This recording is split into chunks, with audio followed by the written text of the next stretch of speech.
Pandemi COVID-19 berdampak begitu besar pada hidup kita. Beragam cara pelatihan dilakukan untuk warga agar bisa beradaptasi di masa pandemi COVID-19. Dalam upaya melakukan aktivitas kembali seperti biasa dan menghidupkan ekonomi nasional yang sempat tersendat, pemerintah mengeluarkan sejumlah protokol kesehatan guna menghadapi tatanan normal baru. Sejak kasus COVID-19 pertama kali teridentifikasi di Tiongkok pada Desember 2019, seluruh dunia dihadapkan pada geger budaya akan masifnya penyebaran dan efek yang ditimbulkan oleh virus ini.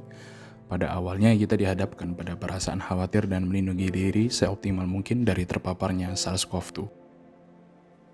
Hal ini merupakan momentum menumbuhkan kesadaran untuk bekerja ekstra keras dan mengindikasikan bahwa seluruh elemen bangsa harus berkolaborasi mengurangi laju penularan COVID-19 dengan perubahan perilaku yang sesuai protokol kesehatan.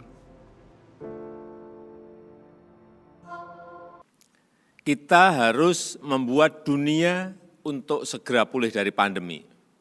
Vaksin adalah harapan untuk mempercepat dunia keluar dari krisis kesehatan ini.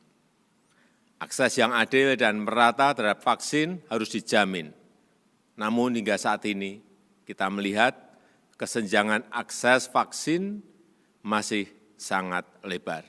Selama hampir 1,5 tahun semenjak diumumkan kasus pertama COVID-19 pada bulan Maret 2020 oleh Presiden Joko Widodo, pemerintah terus berupaya melakukan langkah-langkah mitigasi dan penanganan seoptimal mungkin agar virus ini tidak semakin menyebar dan membawa korban jiwa.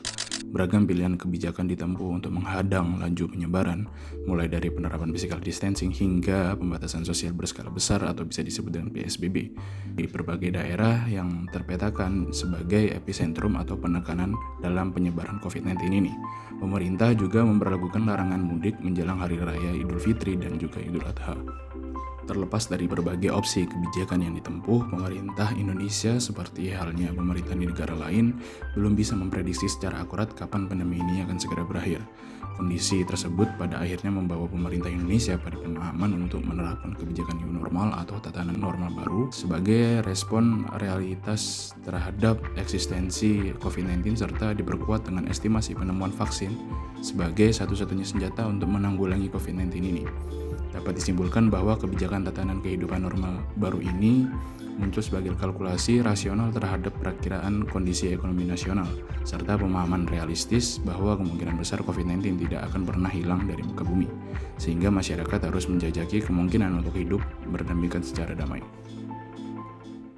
Hidup berdampingan dengan virus yang masih mengancam tentunya membuat kita harus beradaptasi mengubah kebiasaan dan juga pola hidup yang kini kerap disebut dengan adaptasi kebiasaan baru. Jika biasanya kita bisa beraktivitas dengan leluasa, kini tentunya di tengah pandemi ini kita harus ekstra hati-hati. Ini ada beberapa hal yang perlu diperhatikan agar kita tetap bisa beraktivitas sambil tetap melindungi diri dan juga orang lain. Yang pertama, sebelum keluar rumah, pastikan Anda melindungi diri dengan menggunakan masker. Karena masker tidak hanya melindungi diri, masker juga membuat kita mampu melindungi orang lain dari kemungkinan tertular virus akibat droplets ataupun percikan ludah saat seseorang batuk ataupun bersin. Saya pakai masker saya dulu ya. Nah, ini juga penting. Pakai masker ini juga harus dengan prosedur yang benar. Cuci tangan dulu sebelum Anda memakai masker. Tadi saya sudah cuci dan saat memakai masker, pastikan masker ini menutupi hidung, mulut, dan juga dagu secara keseluruhan. Karena itu, gunakan masker dengan ukuran yang sesuai. Jangan yang kekecilan ataupun kebesaran. Lalu, tekan masker sesuai dengan bentuk hidung. Dan kalau misal pakai yang bahan kain ataupun scuba seperti ini, pastikan yang penting ini sudah terpakai dengan rapat. Dan yang perlu diingat, jangan pernah menurunkan masker ke bawah dagu seperti ini. Salah besar. Karena menurunkan masker ke dagu sama saja dengan mencemari bagian dalam masker dengan penyakit yang mungkin saja menempel di dagu kita. Dan juga selain memakai masker yang kita pakai, membawa masker cadangan juga perlu ya. Karena masker yang basah ataupun kotor harus segera diganti. Lalu selain masker, apalagi kira-kira perlengkapan yang harus kita lengkapi di tengah pandemi ini? Ini dia. Selalu siapkan hand sanitizer untuk menjaga kebersihan tangan saat tidak menemukan tempat mencuci tangan dengan air mengalir. Sebab kita tidak tahu barang yang kita sentuh ini sudah terbebas dari virus ataupun tidak. Terima kasih yang sudah menonton video ini dari awal sampai akhir. Semoga kalian menyukai konten yang lagi saya bahas. Jangan lupa cuci tangan, jaga kebersihan dan jaga jarak dan tetap pakai masker. Like jika kalian suka dengan video ini, dislike jika kalian tidak suka dengan video ini. Sampai jumpa di konten selanjutnya. Terima kasih. Wassalamualaikum warahmatullahi wabarakatuh.